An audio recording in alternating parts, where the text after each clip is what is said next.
আমার এমনও দিন গেছে এই গ্যাঞ্জামের আগে যে 2 দিন আমরা মা ছেলে না খেয়েছিলাম।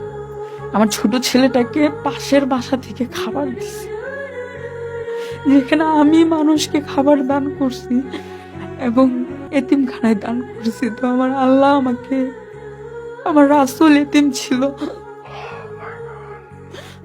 আমার ছোট ছেলেটা ক্ষুধা সহ্য করতে পারে না, কিছু দেখলে ওরও খেতে মন চায়, আসলে বাচ্চা মানুষ তো। আমার বড় ছেলেটার একটা পাঞ্জাবি 4টা জায়গায় শিলানো।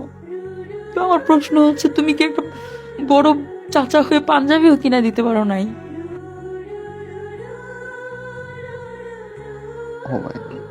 200 টাকার একটা ব্যাগ, যে যখন পড়াশোনা করেনি তখন 1400 টাকা দিয়ে ব্যাগ কিনে দিছে ওর নানা বাটা থেকে।